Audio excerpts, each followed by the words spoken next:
अस्सलाम वालेकुम व्यूवर्स। जी तो आज मैं आपको मकली नेक्रोपोलिस लेकर चलता हूँ, जिसे मकली का शहर खामोशा भी कहा जाता है। ये सूबा सिंध के शहर ठट्टा से तकरीबन 6 किलोमीटर के फासले पर वाक़ है और तकरीबन 10 किलोमीटर तक ये इलाका फैला हुआ है।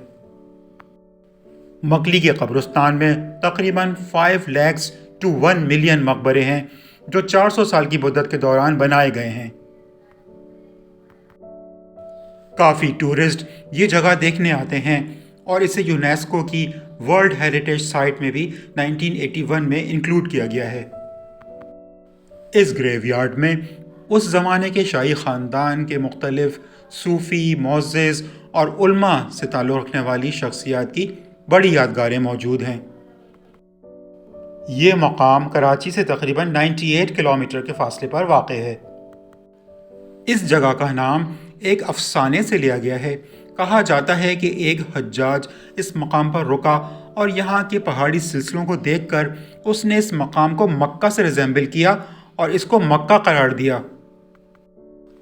फिर एक सूफ़ी बुज़ुर्ग शेख हम्माद जमाली ने हाजी की कहानी सुनकर इस जगह का नाम मकली या छोटा मक्का रख दिया। चुनाचे इन्हीं सूफ़ी बुज़ुर्ग, शायर और आलिम शेख जमाली ने मकली में खानकाह या सूफ़ी इज्तिमा की जगह कायम की और आखिरकार वहीं दफन भी हुए। उसके बाद फिर 14वीं सदी के हुक्मरान जाम तमाची ने मकली को जनाज़े गाह के तौर पर इस्तेमाल करने की रवायत शुरू की।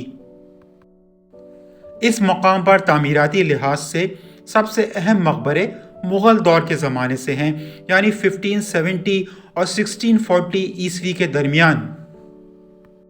और ये मिर्ज़ा जानी बेग का मकबरा है, जो तरखान ख़ानदान के आखिरी हुक्मरान थे। यहाँ की फ़न तामीरात का अगर बग़ौर जायज़ा लें तो उसमें मुस्लिम, हिंदू, पर्शियन, मुग़ल और गुजराती स्टाइल्स नज़र आते हैं। यानी ये कि जिन पत्थर के मेमारों ने यहाँ काम किया, उन्होंने बड़ी एहतियात से पेचीदा और वसी डिज़ाइंस में ये सब तराशे हैं।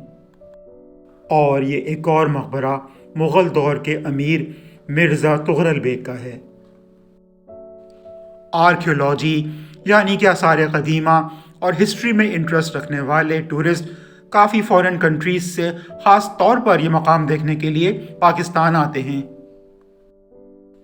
यहाँ पर तामीर किए गए कुछ मकबरे अहराम में मिस्र की शक्ल के भी नज़र आते हैं, जिनमें पत्थर के 3 से 6 स्लैब एक दूसरे के ऊपर रखे गए हैं और फिर उसके साथ चबूतरे भी बनाए गए हैं। जी व्यूअर्स, तो यहाँ मैं आपको ये भी बताना चाहूँगा कि मेरा फ़ाइन आर्ट्स भी एक पैशन है और आर्कियोलॉजी से भी मुझे काफ़ी इंटरेस्ट है। मैंने यहाँ पहुँचकर इन टॉम्ब्स का बाकायदा मुशाहिदा किया और ये मेरा आपको भी एडवाइस है, जब भी किसी ऐसे तारीख़ी मकाम की तरफ जाएं तो उसके बारे में पहले से कुछ मालूमात ज़रूर हासिल कर लें।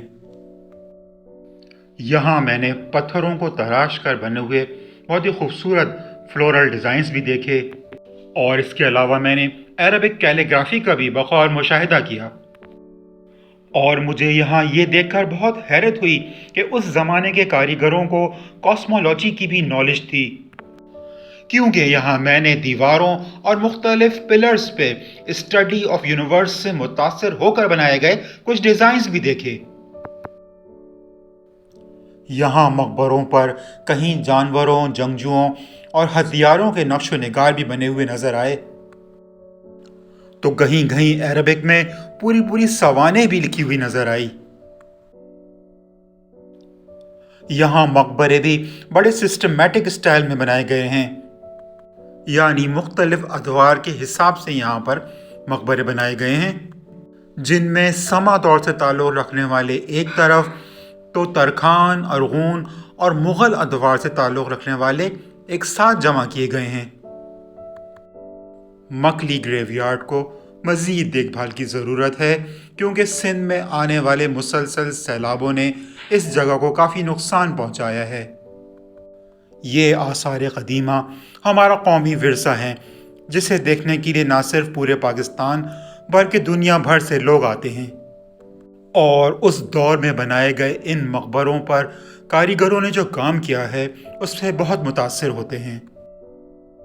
جی ویورز، تو امید ہے آپ کو میرا یہ معلوماتی ولاگ پسند آیا ہوگا۔ تو آپ اپنے فرصت کے لمحات میں میرا چینل ضرور دیکھتے رہا کریں، اور یاد سے لائک اور سبسکرائب بھی ضرور کریں، اور اپنے کمنٹس بھی مجھے ضرور دیجیے۔ اور اب آخر میں آپ سے یہی کہنا چاہوں گا کہ اپنے ملک کا اور اپنا بہت خیال رکھیے گا۔ اللہ نگہبان۔